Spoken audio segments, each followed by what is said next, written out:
और आज उन लोगों की क्लास लगेगी जो एजेंडे वाली हिस्ट्री पढ़ाते रहे। मतलब मैं आपसे पूछ लूं या कहीं भी आप चर्चा कर लें, कहीं कुछ लिख रहे हो और धीरे से सुने कि प्रेम की निशानी है ये, तो प्यार की निशानी है, तो आप पलट गए अच्छा ताजमहल की बात कर रहे हो। लेकिन आधा सच बताकर आधा सच छुपाया क्यों गया है, आज आपको यह बताऊंगा। ऐसे ही लोग ताजमहल को मोहब्बत की निशानी, बड़ी निशानी बताते रहे, सबसे बड़ी निशानी बताते रहे इस देश में। मतलब लोगों को फोटो खिंचवानी हो, वो ताजमहल के ऊपर डंडी पकड़कर, उसी में लोग खुश हो जाते हैं कि हमने पता नहीं कितनी मोहब्बत की निशानी के पास फोटो खिंचाकर ऐतिहासिक काम कर दिया।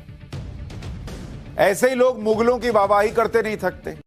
ऐसे ही लोग पिक्चरों में बताते हैं कि कश्मीर की खोज मुगलों ने की थी, बताया था आपको उस दिन। ऐसे ही लोग किताबों में बताते हैं कि मुगल कितने महान थे क्योंकि उन्होंने ताजमहल जैसी इमारतें बनवा दी। लेकिन ताजमहल की हिस्ट्री में 40 लाख लाशों का चैप्टर आज खोलूंगा और आपको यह बताऊंगा कि वर्ल्ड फेमस ताजमहल जब बन रहा था, उस वक्त भारत में भूख से कैसे लोग लड़ाई लड़ रहे थे और मर रहे थे। क्योंकि ताजमहल के बारे में किसी से भी पूछो, यही कहेगा ना कि वो प्यार की निशानी है। बचपन से आपके दिमाग में यह भरा गया है, किताबों में यही पढ़ाया गया है, गाने में यही सुना है आपने।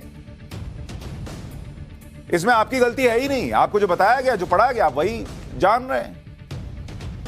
लेकिन आप ये भूल गए कि प्यार की सबसे बड़ी निशानी अगर कहें तो वो राम सेतु है, जिसे माता सीता के लिए भगवान राम ने बनाया था। उसे तो कोई याद नहीं करता। आपको इस बचपन से नहीं पढ़ाया गया कि प्रेम की निशानी, असली प्रेम की निशानी अगर कोई है तो ये राम सेतु है जिसकी तस्वीर आप देख रहे हैं। ये उस राम सेतु की तस्वीर है भाई, इसे कोई याद नहीं करता। गाने नहीं बनते इस पर कि मोहब्बत की निशानी देखो। ये मोहब्बत की निशानी मतलब ताजमहल पेटेंट करा लिया है। जैसे वो बड़े बड़े रिसर्च होते हैं, उसका पेटेंट करा लिया जाता है। ताजमहल को पेटेंट करा दिया गया कि यही मोहब्बत की निशानी है। राम सेतु को आपने कभी प्यार की निशानी के तौर पर देखा ही नहीं होगा, ना इसके बारे में सोचा होगा। ऐसे राम सेतु का वर्णन रामायण में है, पहले उसके कहानी को जान लीजिए। भगवान श्री राम की सेना के सामने लंका पहुंचने की चुनौती थी। श्री राम ने इसके लिए कड़ी तपस्या की, समुद्र की पूजा की। कड़ी तपस्या के बाद भी जब समुद्र ने श्री राम को रास्ता नहीं दिया तो वो क्रोधित हो गए। उन्होंने समुद्र को सुखाने के लिए बाण उठाया। तभी समुद्र देव उनके सामने प्रकट हुए। उन्होंने अपनी मजबूरी प्रभु श्री राम को बताई। समुद्र ने बताया कि अगर वो ऐसे ही वानर सेना को जाने के लिए मार्ग दे देंगे तो उनकी मर्यादा भंग हो जाएगी। तब प्रभु श्री राम ने उनसे उपाय पूछा।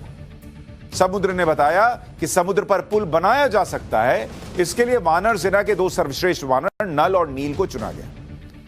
नल और नील को यह श्राप मिला हुआ था कि वो कोई भी वस्तु समुद्र में फेंकेंगे तो वो डूबेगी नहीं। भगवान राम की सेना ने नल और नील के नेतृत्व में पत्थर जमा किए और उन पर राम लिखा।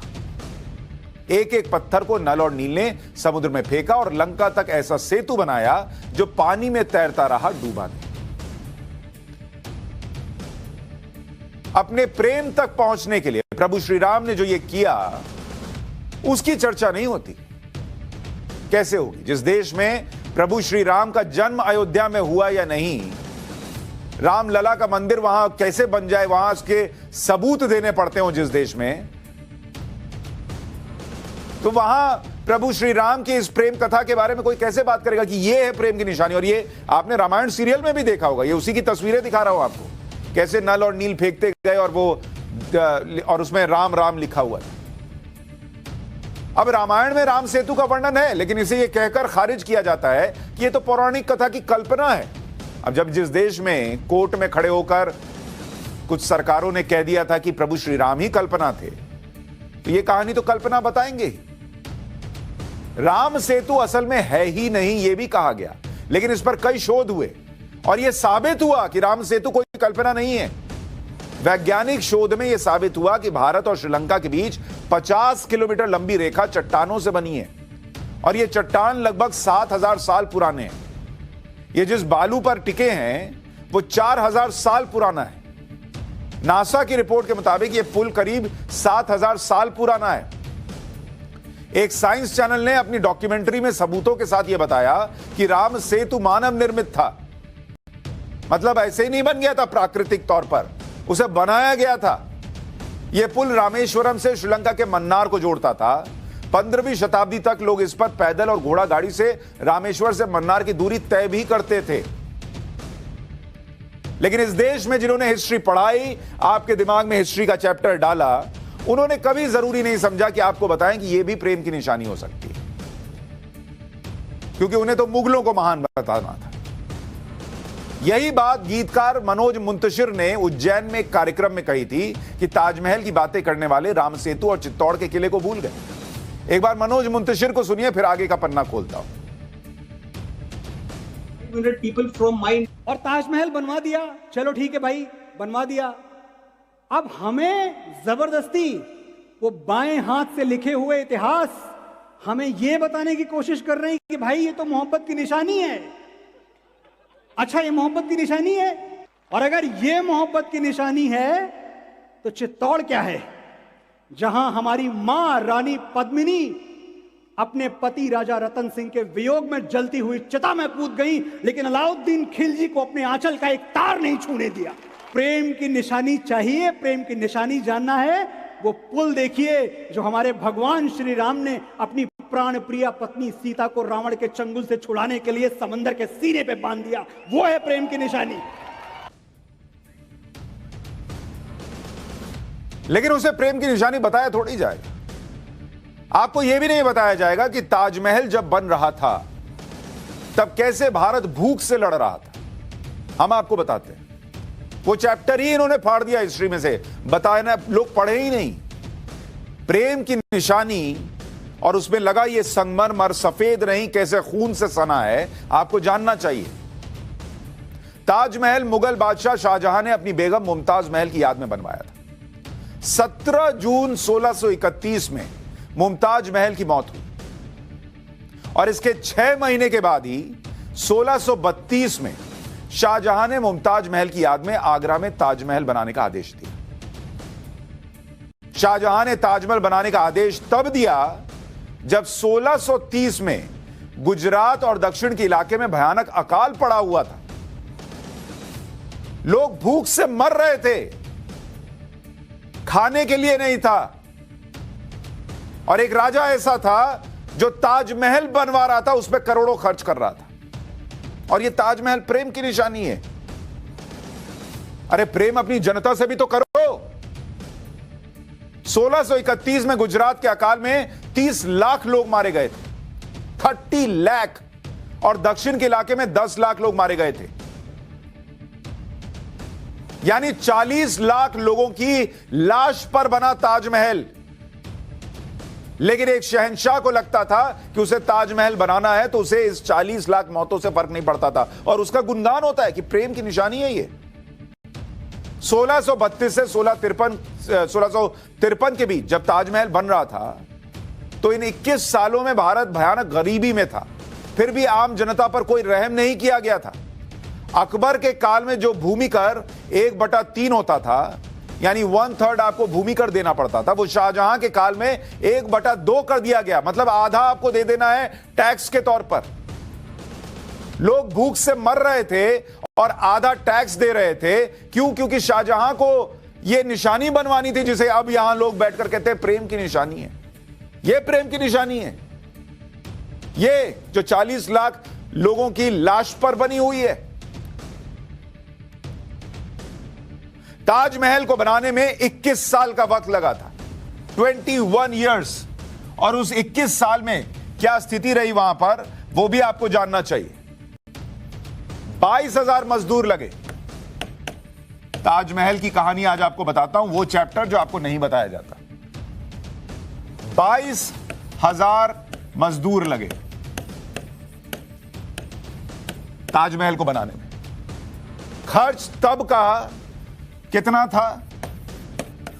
खर्च तब का 3.5 करोड़, 3.5 करोड़, और उसे आज की तारीख में आप जोड़ने जाइएगा तो आज के हिसाब से जो खर्च बैठेगा वो 3.5 करोड़ आज का बैठेगा 7,000 करोड़ रुपया। और आप सोचिए एक राजा के राज में लोग भूख से मर गए और उसने 7,000 करोड़ रुपया खर्च कर दिया सिर्फ ताजमहल बनाने में। और उस राजा की वाहवाही होती है, उस शहंशाह का गुणगान गाते हैं कि वाह कितना कमाल का आदमी था, 7,000 करोड़ लगाकर प्रेम की निशानी बनाई और ये लोगों को मार दिया। उसका क्या, 40 लाख लोग मर गए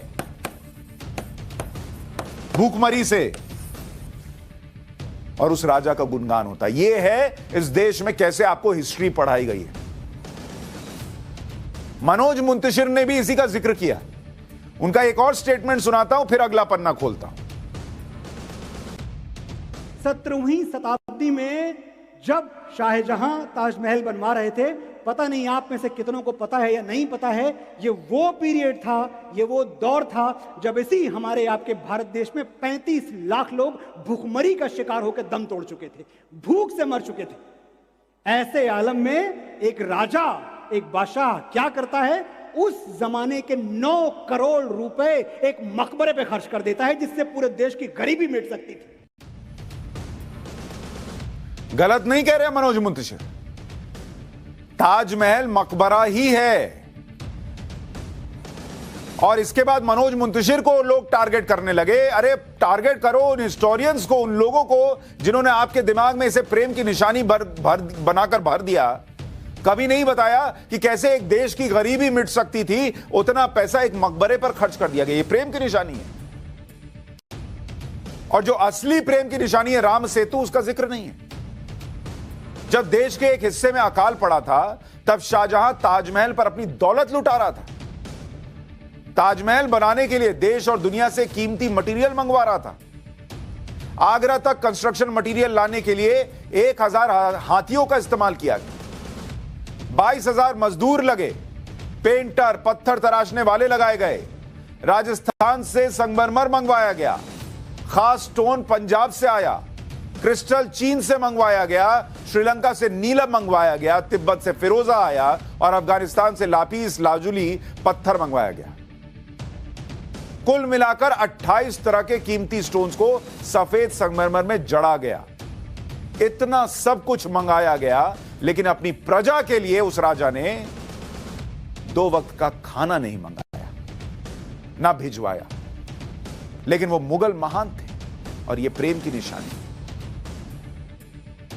शाहजहां के दौर में ताजमहल के अलावा कई और इमारतें भी बनी।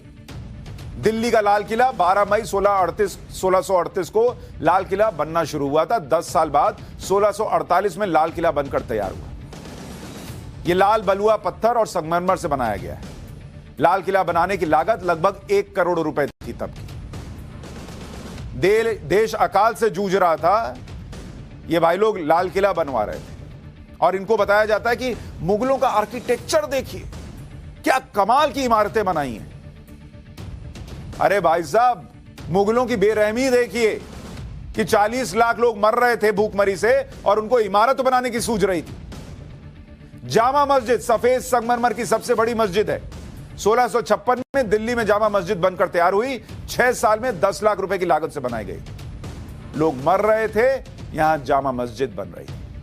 आगरा का किला 1573 में अकबर के समय में बनना शुरू हुआ। शाहजहां ने इसका डिजाइन बदल दिया। शाहजहां के समय में पुनर्निर्माण पूरा हुआ और इसी किले के अंदर प्रसिद्ध शीश महल है।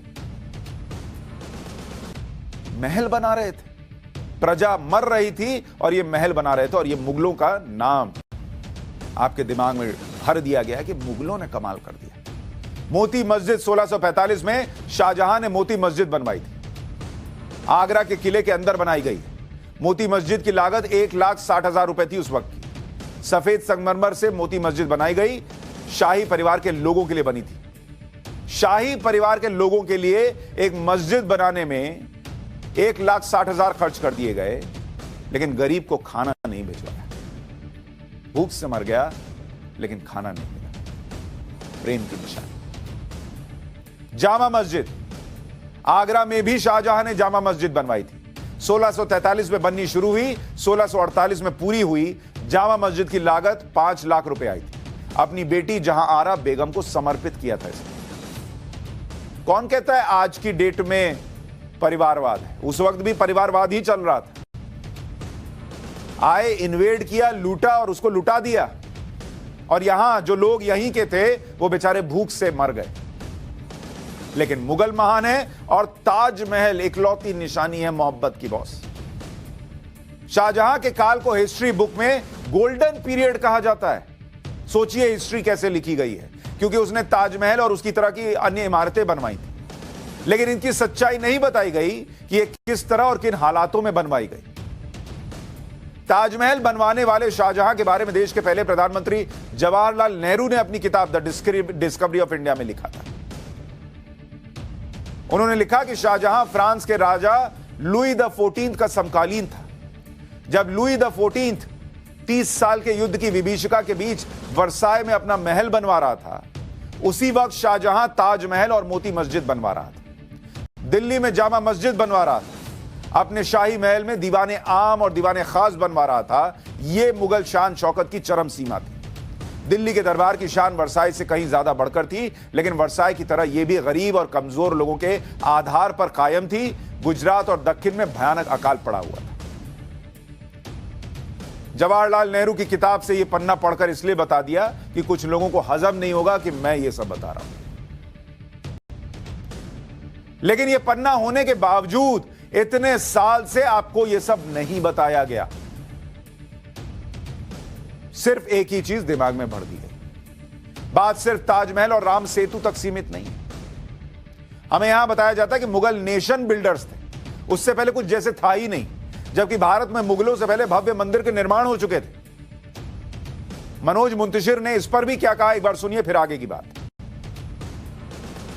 और ये लोग हमें क्या बताते हैं कि अगर खिलजी नहीं आते, अब्दाली नहीं आते, शेरशाह सूरी नहीं आते, अकबर नहीं आते, तो हम कबीलों में रह रहे होते। हम पत्ते लपेट के आग जला के नाच रहे होते। इन मूर्खों को कौन बताए कि इनकी पैदाइश के हजारों वर्ष पहले मोहनजोदाड़ो हमारे यहां था। चंदेल राजाओं के बनाए हुए भव्य मंदिर, जब शायद मुगलों ने 2 ईंट जोड़नी नहीं सीखी थी, तब हमारे यहां चंदेल राजाओं के बनाए हुए भव्य मंदिर थे। अजंता हमारे यहां, एलोरा हमारे यहां, कोणार्क हमारे यहां, और तुमने स्ट्रक्चर बनाना हमको सिखाया।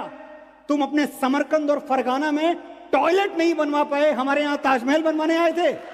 और ये बात सच कह रहा हूं मैं, प्रैक्टिकली रिसर्च के आधार पर बता रहा हूं।